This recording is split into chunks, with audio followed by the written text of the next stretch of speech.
պետական համակարգի արժանապատիվ աշխատակիցներ։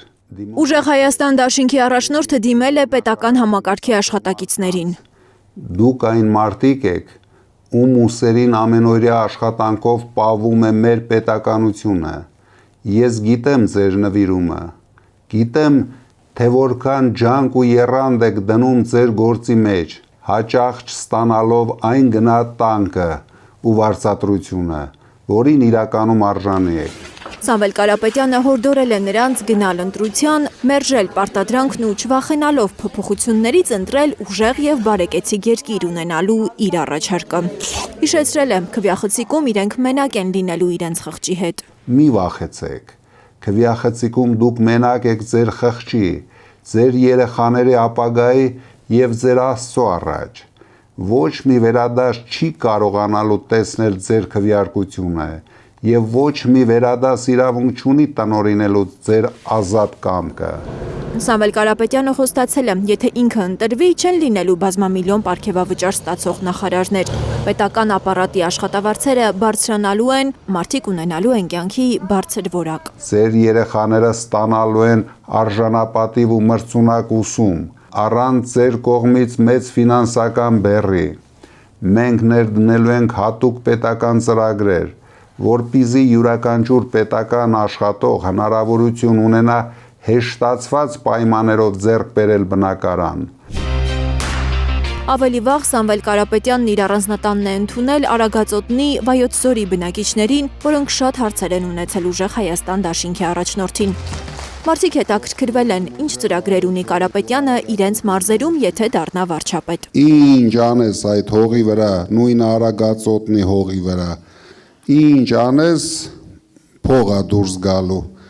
Այս մարդիկ ոչ մի բան ու տարվա մեջ չեն արել։ Գլխապտույտ բարեփոխումներ կարելի է անել Արագածոտնում, Վայոց Ձորում, ասել է Սամվել Կարապետյանն ու նկատել, մոտ 60%-ով աճել է աղքատությունը Վայոց Ձորում, 25%-ով Արագածոտնում, մի խայտառակ վիճակ։ Դրա համար մենք պարտավոր ենք ձեզ հետ միասին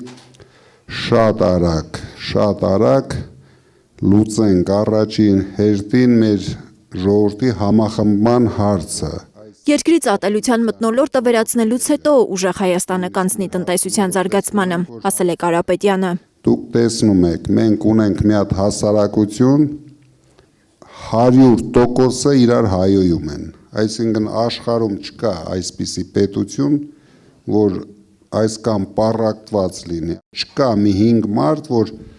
իրար լավը ուզեն, բոլորը իրար հայոյում են։ Երիտասարդների համար ցնցող ծրագրեր ունի ուժեղ Հայաստանը։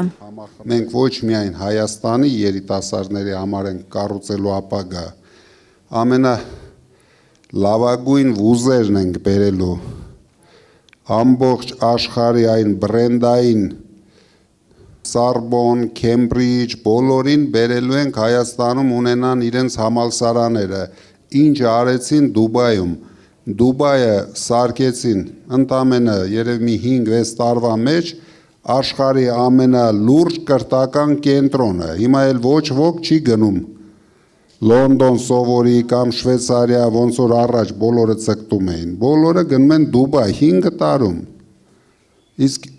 ինչի համար մենք չենք կարող, հաստատ մենք ավելի հետաքրքիր բնություն ունենք։ Բարձրացնելու են մանկավարժների աշխատավարձը, զարգացնելու են туриզմը, ներդրումներ են բերելու մեր երկիր։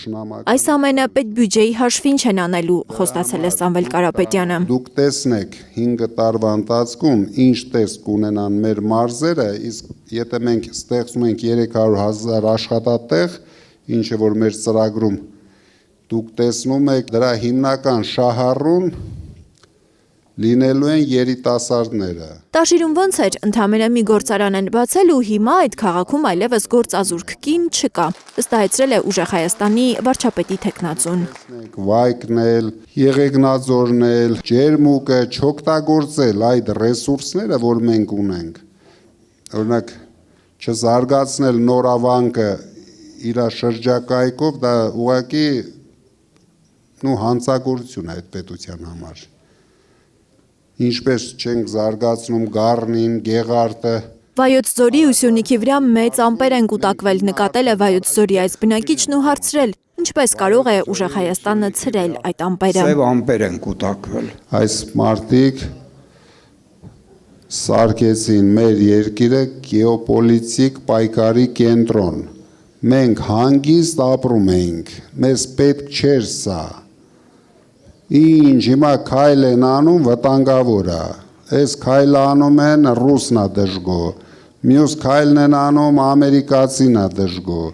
ուրիշ քայլ են անում եվրոպացին է դժգո, բայց խիտ տարակ մեր երկիրը գցեցիք դրանց ձեռը։ Սամվել Կարապետյանը խոստացել է ընտրվելու դեպքում նախկին ներկա չանել, բանտերը չլցնել քաղբանտարկյալներով։